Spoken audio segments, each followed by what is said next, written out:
Hello friends, welcome to you my YouTube channel education plant. दोस्तों, आज का जो हमारा टॉपिक है वो क्लास 10th फेडरलिज्म यानी संघवाद से है, जो अभी फर्स्ट टर्म का पेपर होने वाला है उसके लिए काफ़ी इम्पोर्टेंट है। तो इस चैप्टर से जो वन लाइनर क्वेश्चंस हैं वो सभी मैं समझाने की कोशिश करूंगा, और शायद मैं ऐसा उम्मीद करता हूं कि आपसे पेपर में कोई भी क्वेश्चन छूटेगा नहीं, यानी किसी भी तरह से अगर क्वेश्चन पूछता है तो उसका इजीली आप आंसर देंगे, ठीक है। और चैप्टर स्टार्ट करने से पहले कि अगर आपने इस चैनल को सब्सक्राइब नहीं किया है तो प्लीज़ इस चैनल को सब्सक्राइब कीजिए और घंटे का निशान जरूर दबाइए, ठीक है, और लाइक और कमेंट भी कीजिए।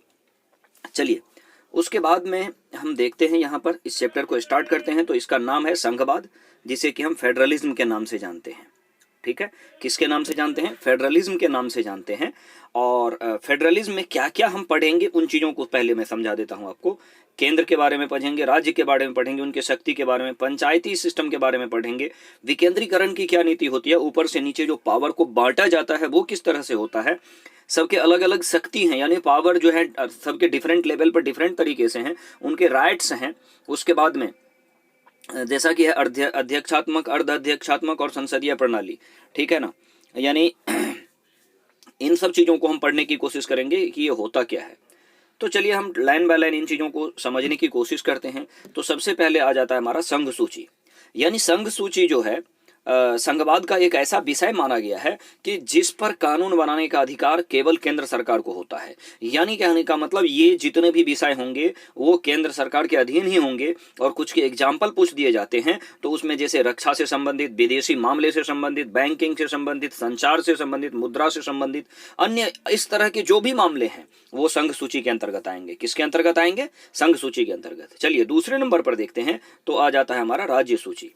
राज्य सूची का मतलब होता है कि हमारा जो देश है वो कह सकते हैं कि कई राज्यों और केंद्र शासित प्रदेशों का मिला हुआ रूप है, ठीक है ना, यानी संघों का समूह है हमारा देश। तो उसमें राज्य को अपनी एक अलग प्रधानता दी गई है, ठीक है ना। राज्य को क्या किया गया? अपनी एक अलग प्रधानता दी गई है, तो उसके आधार पर कहते हैं उसे राज्य सूची।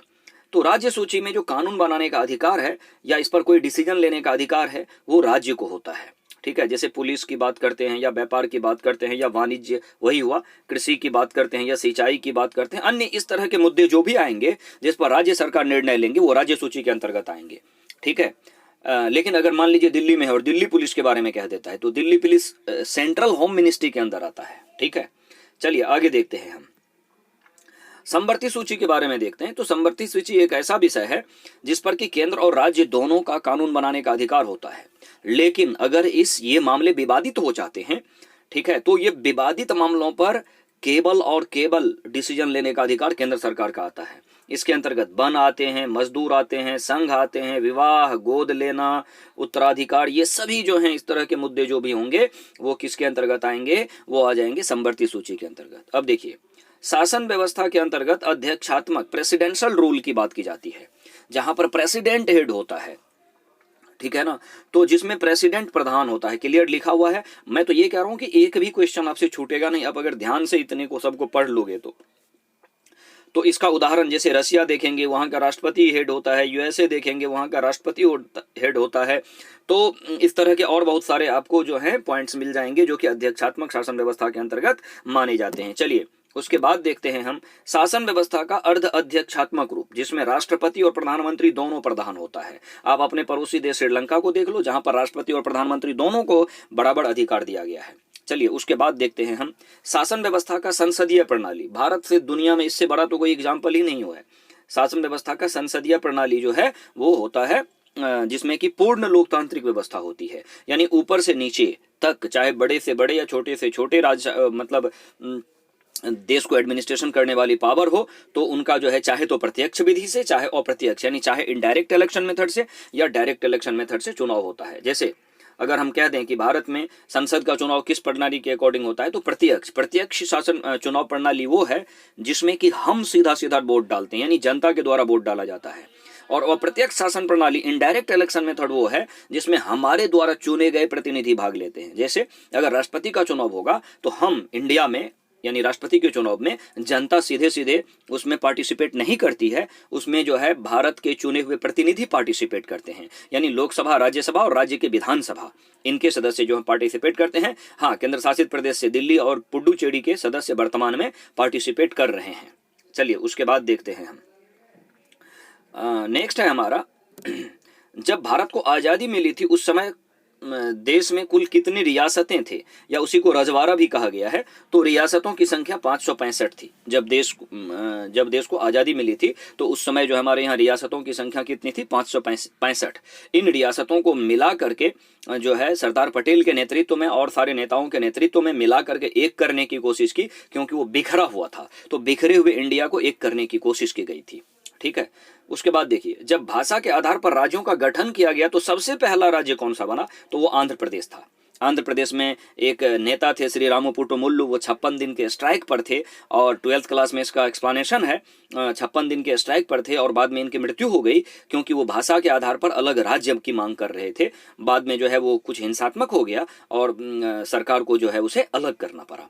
ठीक है, तो वो पहला राज्य कौन सा बना था, आंध्र प्रदेश। उसके बाद क्या गया कि राज्य बनने के लिए एक राज्य पुनर्गठन आयोग लाया गया, वो था 1953 में। तो राज्य पुनर्गठन आयोग की स्थापना की गई 1953 में। चलिए उसके बाद देखते हैं हम।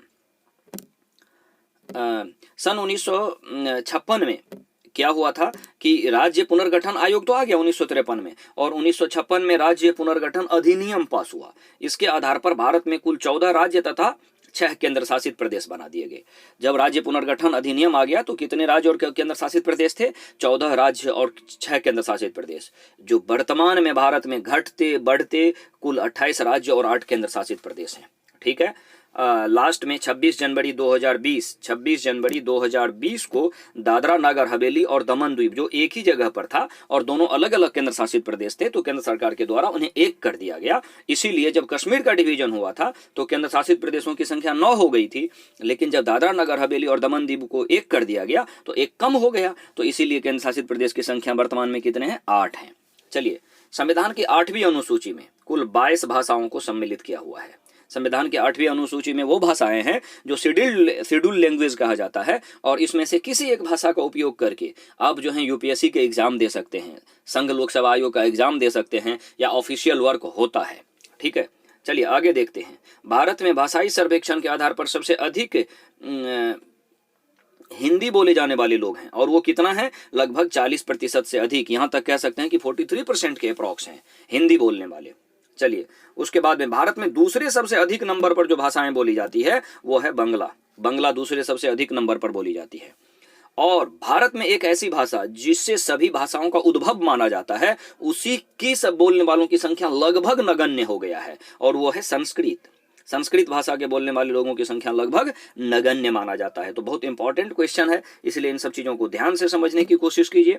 उसके बाद, यदि समवर्ती सूची यानी कॉन्करेंट लिस्ट, यदि समवर्ती सूची पर केंद्र और राज्य के बीच कानून में मतभेद होता है, यदि समवर्ती सूची पर केंद्र और समवर्ती सूची, आपको पता है कि वो सूची जिस पर कि केंद्र और राज्य सबको कानून बनाने का अधिकार है, लेकिन अगर वो विवादित हो जाएगा तो केंद्र का कानून ही मान्य होगा। क्लियर? चलिए उसके बाद में देखते हैं हम। नेक्स्ट है हमारा, एकात्मक शासन का सामान्य अर्थ क्या है। तो एकात्मक शासन का सामान्य अर्थ शासन का स्तर होगा, बाकी अर्थ शासन का एक स्तर होगा। सबसे पॉइंट देखिए, शासन का क्या होगा, एक स्तर। दूसरा, बाकी सभी इकाइयां उसके अधीन होगी। जब एकात्मक की बात करते हैं, हमारे यहाँ तो संसदीय है, यहाँ मैं एकात्मक की बात करता हूं। केंद्र सरकार, राज्य सरकार तथा पंचायत के आदेश दे सकेगा। कौन? केंद्र सरकार राज्य सरकार को भी आदेश देगा और पंचायती राज व्यवस्था को भी आदेश देगा। तो हमारे यहाँ एकात्मक और संघात्मक दोनों का लक्षण दिखाई देता है। जब हमारे यहाँ हमारे देश पर कोई विपत्ति आती है तो उस समय सारे अधिकार केंद्र सरकार के पास चले जाते हैं, और उस समय लगता है क्या कि हमारा जो शासन व्यवस्था है वो एकात्मक हो गया है। ठीक है, अब देखिए, कहते हैं कि भारतीय संघ का मुखिया कौन होता है, यानी देश का वास्तविक प्रधान प्रधानमंत्री होता है। ठीक है ना, देश का वास्तविक प्रधान कौन होता है? प्रधानमंत्री। और ऑफिशियल हेड की अगर बात करें तो वो राष्ट्रपति होता है। ठीक है, चलिए उसके बाद हम देखते हैं आगे। भारतीय संघ की इकाई के रूप में राज्यों का प्रधान कौन होता है? जैसे देश में मुखिया प्रधान होता है, उसे राज्य में मुख्यमंत्री प्रधान होता है, और गांव में मुखिया प्रधान होता है।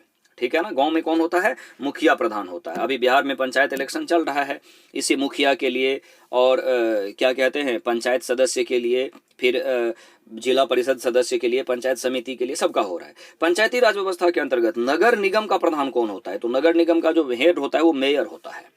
बड़े शहरों में स्थानीय स्तर पर जो स्थानीय शासन व्यवस्था है उसे क्या कहते हैं? उसे नगर निगम कहते हैं। जैसे आपने देखा होगा दिल्ली नगर निगम, कलकत्ता नगर निगम, बंबई नगर निगम, इस तरह से। तो बड़े शहरों में इसे क्या कहते हैं? नगर निगम। छोटे शहरों में स्थानीय स्तर पर इसे नगर परिषद कहा जाता है। क्या कहा जाता है? नगर परिषद। और ग्रामीण क्षेत्रों में स्थानीय स्तर पर क्या कहा जाता है? इसी को ग्राम पंचायत कहा जाता है। ठीक है, तो नगर निगम क्या है, नगर परिषद क्या है, ग्राम पंचायत क्या है, समझ गए। चलिए आगे देखते हैं। भारत में पंचायती राज व्यवस्था की शुरुआत 2 अक्टूबर 1959 से हुई। भारत में पंचायती राज व्यवस्था की शुरुआत कब से हुई? 2 अक्टूबर 1959 से। कहां से? राजस्थान के नागौर जिले से। ठीक है। 73वां संविधान संशोधन ग्राम पंचायत से संबंधित है, जिसमें पंचायती राज व्यवस्था के अंतर्गत गांव को सभी अधिकार दे दिए गए। 2 अक्टूबर 1959 में तो ये कह दिया गया कि पंचायती राज व्यवस्था होगा। राजस्थान से उनकी शुरुआत कर दी, लेकिन पावर नहीं दिया था। तो पावर देने के लिए 73वां संशोधन किया गया। और ये तो ग्रामीण पंचायती राज व्यवस्था, और शहरी पंचायती राज व्यवस्था को अधिकार देने के लिए क्या किया गया? 74वां संशोधन किया गया। कौन सा संशोधन किया गया? 74वां संशोधन किया गया। क्लियर ना? समझ में आ रहा मैं क्या कह रहा हूं?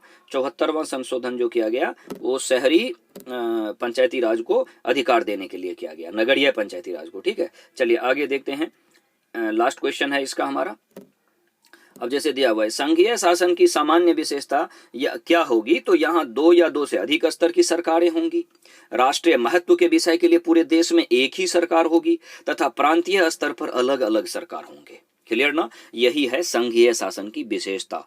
ठीक है, और इसे डिसेंट्रलाइजेशन के रूप में जाना जाता है, क्योंकि पावर ऊपर से नीचे तक डिवाइड होता है। क्लियर ना? तो एक बार फिर रिक्वेस्ट करूंगा कि चैनल को सब्सक्राइब कीजिए, लाइक कीजिए, शेयर कीजिए। हाँ, सब्सक्राइब करने के बाद घंटे का निशान भी दबाइए, और घंटे का निशान जैसे दबता है तो ऑल का ऑप्शन आएगा, उसको जरूर क्लिक कर दीजिए।